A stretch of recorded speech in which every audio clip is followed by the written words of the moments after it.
Hello friends, எல்லோருக்கும் வணக்கம். Welcome back to Saravanabhava சமையல். வாங்க ஃப்ரெண்ட்ஸ், இன்றைக்கி ஒரு டிஃப்ரெண்ட்டான சட்னி ரெசிபி பார்க்கலாம். அதுக்கு முன்னாடி என்னோட சேனலை ஃபஸ்ட் டைம் பார்க்குறவங்க லைக் பண்ணிவிட்டு ஷேர் பண்ணிவிட்டு பாருங்கள் ஃப்ரெண்ட்ஸ். கூடவே சப்ஸ்கிரைப் பண்ணுங்கள், பெல் பட்டனும் ப்ரெஸ் பண்ணுங்கள், ஆலையும் கிளிக் பண்ணுங்கள். அப்போ தான் நான் போடுற நியூ அப்லோட்ஸ் எல்லாமே உங்களுக்கு உடனுக்கடி நோட்டிஃபிகேஷனாக வரும் ஃப்ரெண்ட்ஸ். வீடியோவை தொடர்ந்து ஸ்கிப் பண்ணாமல் பாருங்கள்.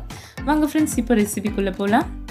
பாருங்கள், நான் வந்துட்டு பேன் ஹீட் ஆனதும் ஆயில் ஆட் பண்ணியிருக்கேன். ஆயில் ஆட் பண்ணிவிட்டு வந்துட்டு வெங்காயம் தக்காளி ஆட் பண்ணியிருக்கேன் ஃப்ரெண்ட்ஸ். கொஞ்சம் ஜாஸ்தியாகவே ஆட் பண்ணியிருக்கேன். கூடவே வந்துட்டு இஞ்சி துண்டுகள் ஆட் பண்ணியிருக்கேன். வரமிளகாய் காரத்துக்கு ஏற்ப ஆட் பண்ணிக்கோங்க.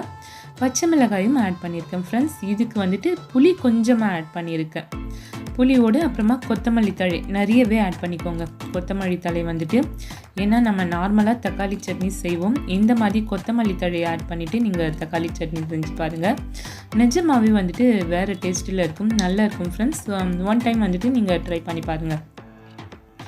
ஆறின பிறகு மிக்சரில் போட்டு அரைச்சிக்கலாம் ஃப்ரெண்ட்ஸ். அதே பேனில் வந்துட்டு ஆயில் போட்டு கடுகு, உளுந்து, வரமிளகாய், கறிவேப்பிலை போட்டு நம்ம தாளிச்சிட்டா ஒரு குயிக்கான சிம்பிளான ஹெம்மியான ஆனியன் சட்னி ரெடி ஆகிடுச்சு. Onion tomato chutney friends. தேவையான அளவு உப்பு ஆட் பண்ணிக்கோங்க.